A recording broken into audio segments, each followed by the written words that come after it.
মাঝরাতে আমি ঘুমের মধ্যে অনুভব করলাম আমার ছোট বোন বৃষ্টি আমার সাথে কেমন যেন অদ্ভুত আচরণ করছে।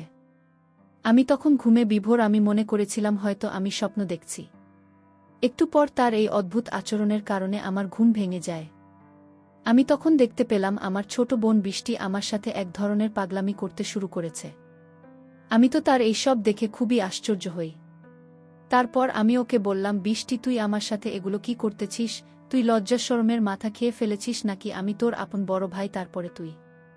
বৃষ্টি কোনো কথা না বলে তার ইচ্ছা পূরণের আশায় আরও বেশি পাগলামি করছে। রুমের মধ্যে ছোট বোনের এমন আচরণ দেখে আমি রীতিমতো আশ্চর্য হয়ে যাই। আমি তখন বৃষ্টির চোখে মুখে শুধু বাসনার রং দেখতে পাচ্ছিলাম। আমি কয়েকবার না করার পরেও সে কোনোভাবে আমার বাধা মানছিল না। আমার ছোট বোন হয়েও সে কি যেন অদ্ভুত এক সুখের আশায় আমাকে একটা ধাক্কা মেরে ফেলে দিয়ে ও আমার সাথে যা করল তা শুনলে আমি গ্যারান্টি দিয়ে বলতে পারি তোমাদের পানি চলে আসবে। তাই বন্ধুরা, তোমাদের পায়ে ধরে বলি, অন্তত আজকের ভিডিওটি শুরু থেকে শেষ পর্যন্ত দেখো। গল্পটি শেষ পর্যন্ত শোনার জন্য তোমাদের সকলের কাছে আমার বিশেষ অনুরোধ রইল। হ্যালো বন্ধুরা, আমি আবির। বর্তমানে আমার বয়স 24 বছর। আমি পড়ালেখা শেষ করে একটা প্রাইভেট কোম্পানিতে চাকরি করছি। আমার বাড়ি সুনামগঞ্জ, কিন্তু চাকরির সুবাদে আমি সিলেট থাকি। আমার পরিবারে আমি মা, বাবা আর ছোট বোন বৃষ্টি। আমার ছোট বোনের বয়স 17 বছর। এসএসসি পরীক্ষা দেবে। বাবা সুনামগঞ্জ শহরে কাঠের ব্যবসা করেন, আর মা গৃহিণী। এবার আসি আসল ঘটনায়। সামনে আমার ঈদের ছুটিতে বাড়ি যাওয়ার প্রস্তুতি নিলাম। বাড়ির সবার জন্য কেনাকাটা করলাম। ছোট বোন বৃষ্টির জন্য একটা 3 পিস ও একটা কালো বোরকা কিনলাম। বাবার জন্য পাঞ্জাবি ও মার জন্য কাপড় কিনলাম। সবার জন্য কেনাকাটা করে আমার অনেক খুশি লাগছিল। ট্রেনের টিকিট আগে কেটে রেখেছিলাম, তাই ঈদের 4 দিন আগে বাড়ির দিকে রওনা দিলাম। আর একটা কথা, আমি প্রায় 1 বছর পর বাড়ি যাচ্ছি। চাকরিতে জয়েন করার পর আর বাড়ি যাওয়া হয়নি, তাই সবার জন্যই কমবেশি কেনাকাটা করেছি। বিশেষ করে আমার আদরের ছোট বোন বৃষ্টির জন্য দীর্ঘ 4 ঘন্টা বাসে করে অবশেষে বাড়ি পৌঁছলাম। কারণ সুনামগঞ্জ শহর থেকে অনেক ভিতরে আমাদের বাড়ি। বাড়ি পৌঁছাতে প্রায় রাত 9টা বেজে গেল। বাড়ি গিয়ে দেখি সবাই ঘুমিয়ে গেছে। মাকে ডেকে তুললাম। তারপর খাওয়া দাওয়া শেষ করে আমিও ঘুমিয়ে গেলাম। অনেক রাত হয়েছে, তাই বৃষ্টিকে আর ডাকলাম না। ভোর 6টায় দেখি ছোট বোন বৃষ্টি ডাকাডাকি শুরু করেছে। রুমের দরজা খোলা ছিল, তাই ও বিছানার পাশে গিয়ে ভাইয়া ভাইয়া বলে ডাকছে আর বলছে, ভাইয়া আমার গিফট কোথায়? আমি ঘুম ঘুম চোখে বলছি, যা এখান থেকে পরে নিস, এখন আমাকে ঘুমাতে। কিন্তু ও নাছোড়বান্দা, ও গিফট নিয়ে যাবে না। তাই আমার গায়ের কম্বল ধরে টান দিয়ে কম্বল নিয়ে গেছে। আমি লাফ দিয়ে উঠে দেখি আমার অবস্থা খারাপ। আমার তো লজ্জা অবস্থা খুবই খারাপ। আর এদিকে ও খিলখিল করে হাসছে আমাকে। এই অবস্থায় দেখে আমি তাড়াহুড়ো করে বিছানার পাশ থেকে উঠলাম আর ভালো করে ওর দিকে তাকালাম। ওকে যেন আমি চিনতে পারছি না। এই 1 বছরে কত বড় হয়ে গেছে। একেবারে অচেনা লাগছে তার রূপ আর সৌন্দর্য যেন উপচে পড়ছে। আমি এতদিন পর আমার আদরের ছোট বোনকে দেখছি, যেন আসমান থেকে নেমে এসেছে অচেনা এক পরী আমার ঘরে এসেছে। শেষমেশ বৃষ্টির ডাকে আমার ধান ভাঙন। বৃষ্টি বলল, এই ভাইয়া কি দেখছি? সে ভাবে তাকিয়ে, মনে হচ্ছে এর আগে কোনোদিন আমাকে দেখিসনি। আমি বললাম, ও হ্যাঁ, আসলে তুমি তো খুব বড় হয়ে গেছিস। আমি তোকে তো চিনতেই পারছি না। বৃষ্টি বলল, ভাইয়া তুই আমাকে পরে মন ভরে দেখিস। আগে আমার জন্য কি এনেছিস তা আমাকে দে। আমি বললাম, আচ্ছা দিচ্ছি দাদায় বলে আলমারি থেকে ওর 3 পিস আর কালো বোরকা ওকে দিলাম। বৃষ্টি তো খুব খুশিতে আমাকে এক আশ্চর্যভাবে ধরল। ওর এই আশ্চর্যভাবে ধরাতে আমার অবস্থা কিছু খারাপ হতে লাগল। একটু পরে বাথরুমে গিয়ে ফ্রেশ হলাম। বাথরুম থেকে বের হয়ে সকালের নাস্তা করলাম।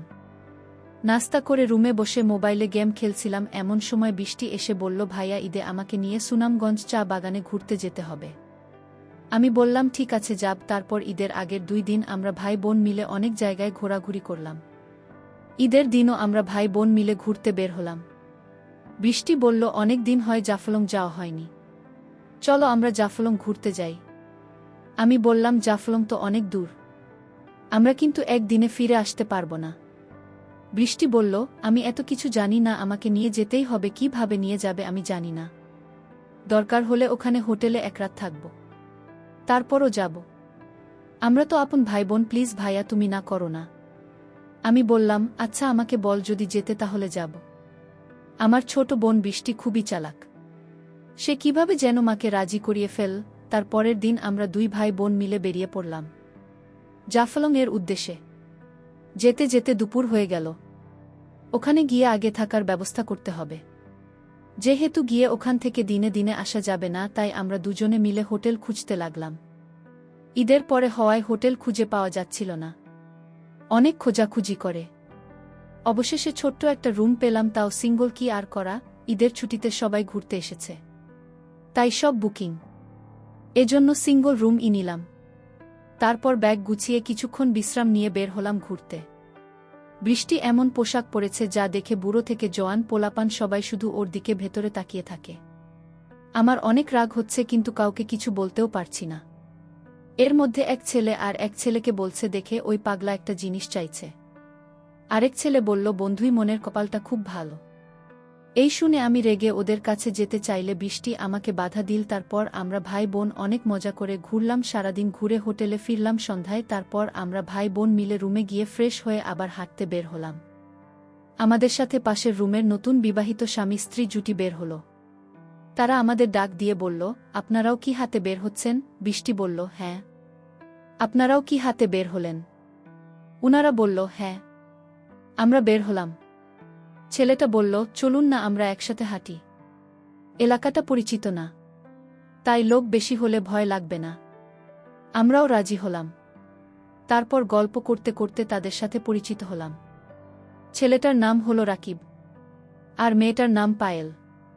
হঠাৎ করে পায়েল বলে উঠল, আপনাদের না দুজনের খুবই মানিয়েছে। মেয়েটির কথা শুনে আমি ভ্যাবাচাকা খেয়ে গেলাম। তখন কি বলব বুঝতে পারছি না। তখন বৃষ্টি বলল, আপনাদের খুব মানিয়েছে। কয় মাস হয়েছে আপনাদের বিয়ে হয়েছে? তখন রাকিব বলল, 2 মাস। তারপর সিয়াম বলল, আপনাদের কতদিন হলো বিয়ে হয়েছে? আমি কিছু বলতে যাব, ঠিক তখনই ছোট বোন বৃষ্টি বলে উঠল, এই তো কিছুদিন। আমার যেন আকাশ ভেঙে মাথায় পড়ল। আমার বোন এসব কি বলছে? তখন রাকিব বলল, তাহলে তো আপনারা একদম পারফেক্ট সময় হানিমুনে এসেছেন। কিন্তু আমাদের একটু দেরি হয়ে গেল। আসলে অফিস থেকে ছুটি ম্যানেজ করতে করতে 3 মাস পেরিয়ে গেল। তারপরে পায়েল বলল, শুরু করল, আপনাদের কি প্রেমের বিয়ে না অ্যারেঞ্জ ম্যারেজ? বৃষ্টি বলল, প্রেমের বিয়ে। এদিকে আমার রাগে গাছ বলছে, বৃষ্টি কেন মিথ্যা কথা বলছে? বৃষ্টি কেনই বা ওদের সাথে এত নাটক করছে? হাঁটতে হাঁটতে রাত 9টা বেজে গেল। তখন আমরা সবাই আবার হোটেলে ফিরে আসলাম। এসে খাওয়া দাওয়া করে রুমে যাচ্ছিলাম ঘুমানোর জন্য। তখন রাইসা বলে উঠল, গুড নাইট, হ্যাপি হানিমুন। মজা করে টাইমগুলো কাটান, এই টাইম আর ফেরত পাবেন না। বৃষ্টিও কম না। সে বলে উঠল, আপনারা মজা করুন, আমরা তো আজ রাতভর মজাতেই থাকব। আমি রুমে ঢুকে বৃষ্টিকে বলতে শুরু করলাম, বৃষ্টি তুমি এসব কি শুরু করেছিস? আমরা ভাই বোন, তুই কি সব ভুলে গেছিস? বৃষ্টি বলল, ভাইয়া কি করব বল, ওরা এমনভাবে কথা বলা শুরু করবে বুঝতে পারিনি। ভাবলাম 2-1টা কথা বলে আলাদা হয়ে যাব, বা এমন পর্যায়ে পড়ে গেলাম যে আর বলার সুযোগই পেলাম না।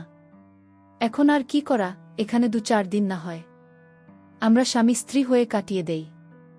আমি বললাম, মানে তুই কি বলছিস? বৃষ্টি বলল, আরে ভাইয়া, তোমাকে তো আর সত্যি সত্যি স্বামী হতে বলছি না, শুধু অভিনয় করতে বলছি ওদের সামনে।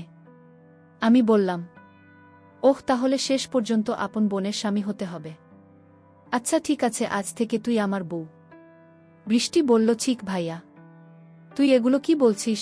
আমি শুধু অভিনয় করতে বলছি, বাস্তবে হতে বলিনি। আমি বললাম, ওই আর কি, ঠিক আছে, অনেক রাত হয়েছে, এখন ঘুমা, কালকে অভিনয় করব। তারপর বৃষ্টি আর আমি ঘুমিয়ে গেলাম। মাঝরাতে ঘুমের মধ্যে আমি অনুভব করলাম আমার ছোট বোন বৃষ্টি আমার সাথে কেমন জানি আশ্চর্য আচরণ করছে। তখন আমি ঘুমের গভীর ঘুমে আমি মনে করেছিলাম হয়তো আমি স্বপ্ন দেখছি। একটু পরে তার ওই আচরণের কারণে আমার ঘুম ভেঙে যায়। তখন আমি দেখতে পেলাম আমার ছোট বোন আমার সাথে এক ধরনের পাগলামি করতে শুরু করেছে। আমি তার এই সব দেখে খুবই অবাক হলাম। তারপর আমি তাকে বললাম, বৃষ্টি, তুই আমার সাথে এসব কি করতেছিস? তুই কি লজ্জা শরমের মাথা খেয়ে ফেলেছিস নাকি?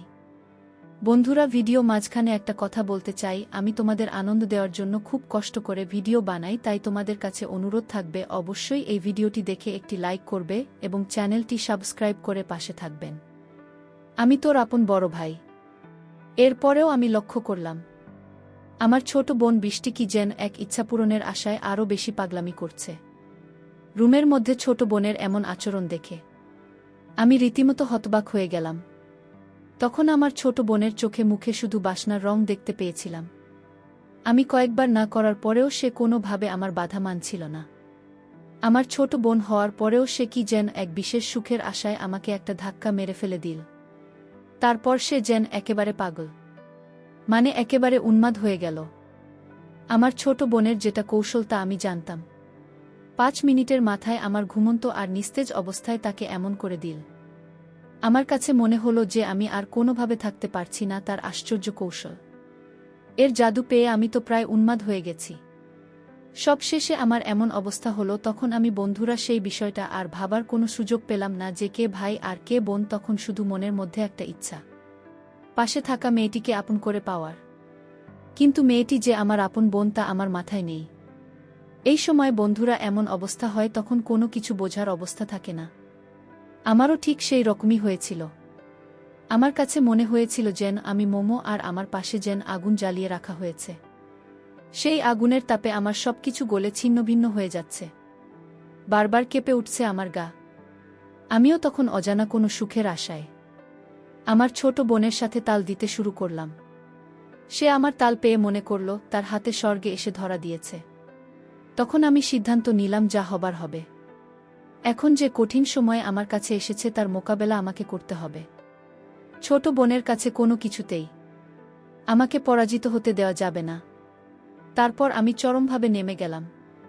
যদিও আমার ছোট বোন আমার থেকে 6 বছরের ছোট। প্রথম আমি ভাবছি হয়তো সে আমার সাথে কুলিয়ে উঠতে পারবে না। তারপর আমি যা দেখলাম তাতে তো আমি পুরোই আশ্চর্য। প্রায় 1 থেকে 1.5 ঘন্টা এক নাগারে প্রদর্শন করার ফলেও সে বিন্দু পরিমাণ ক্লান্ত হয় নাই।